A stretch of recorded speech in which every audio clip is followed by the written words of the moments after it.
Hi everybody, and welcome back to an Invisible and Invisible Illness Awareness Project. As promised, I'm now going to be reading several essays from people who shared their stories dealing with medical racism.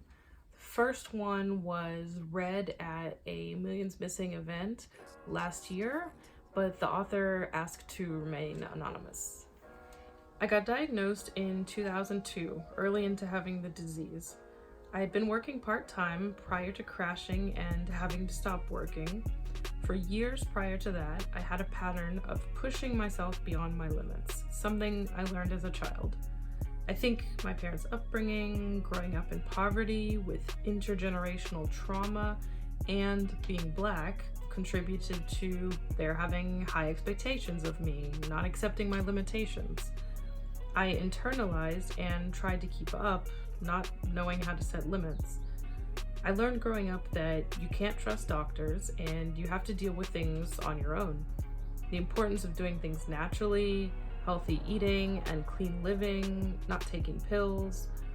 I learned to hide my limitations, to suck it up and be strong. I was the first one in my family to go to college. I felt the pressure to keep up and not disappoint my parents.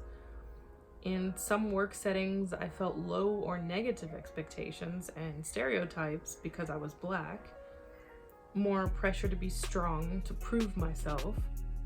I was taught to overcome and rise above prejudice and racism.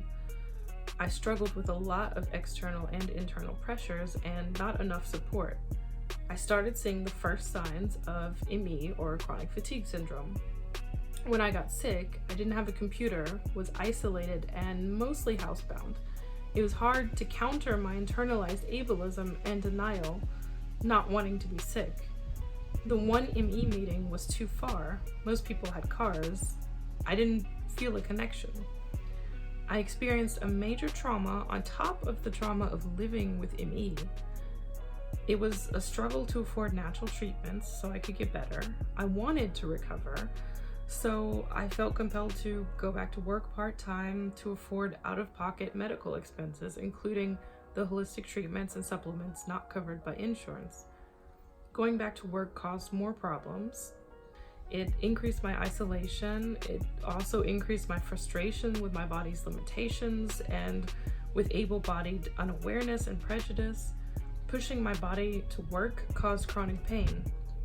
I stopped working again and was diagnosed with chronic Lyme, which I recovered from, and chemical sensitivity. All of these conditions have caused me to spend a lot of time at home. My health is better from not working. I have more energy to self-advocate. It's easier to connect with a wide range of people who have ME, learning and sharing with each other.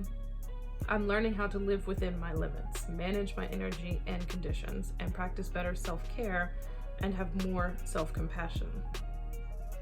Even though the author asked to remain anonymous, I want to say thank you very much for allowing me to share your story, and I hope that it really resonates with people out there. Stay tuned, there will be more essays in the next weeks, and I will see you then.